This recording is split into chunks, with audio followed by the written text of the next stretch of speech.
Bonjour Véronique. Bonjour Benoît. Dis-moi, tu nous as expliqué donc ce qu'étaient les fleurs de bac, comment ça fonctionnait, etc. Mais alors, à qui ça s'adresse? On pourrait se dire, j'imagine que les attentes des gens ne sont pas pareilles par rapport aux fleurs de bac. Tout à fait. Il y a ce que j'appelle l'approche fleur de bac sparadrap. C'est-à-dire, j'ai une petite émotion, je vais prendre une petite fleur, j'ai une petite émotion, je vais prendre une petite fleur. C'est quelque chose qui peut être déjà en soi très positif, c'est-à-dire que ça nous permet d'accueillir les petits aléas de la vie du quotidien.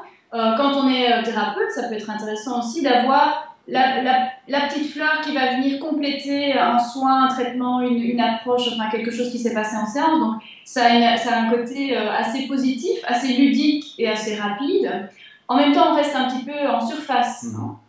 Il y a aussi ce que j'appelle l'approche beaucoup plus philosophique, beaucoup plus recherche de la connaissance de soi, vraiment entrer dans la profondeur de ce qu'on ressent, comprendre nos mécanismes, comprendre qui on est, et donc aller un petit peu plus loin. Et là, souvent, il est vraiment intéressant de se faire accompagner par quelqu'un qui peut écouter et qui peut nous aider à clarifier ce qu'on ressent, ce qui se passe vraiment en nous, de façon à aller faire un mélange. À ce moment-là, on ne va plus prendre une fleur toute seule, mais on va préparer une dilution et on va pouvoir prendre les mêmes fleurs ensemble, 6 à 7 maximum, pendant 3 semaines, quelque chose comme ça, le temps que l'équilibre général se réinstalle. C'est ça, mais toujours avec la conscience de ce qu'on est en train de vivre comme émotion dans un moment particulier. Tout à fait, tout à fait. Dans une autre vidéo, tu parlais aussi du chemin, c'est-à-dire d'apprendre le chemin ou de reconnaître le chemin, c'est ça?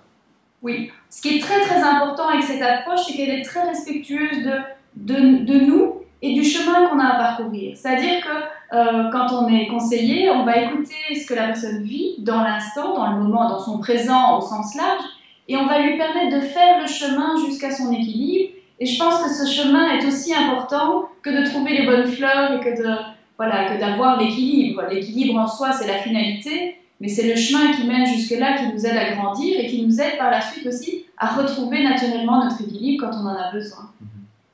Super riche, finalement, les fleurs de bac. Mais oui, bien sûr. Merci, Véronique. Avec plaisir.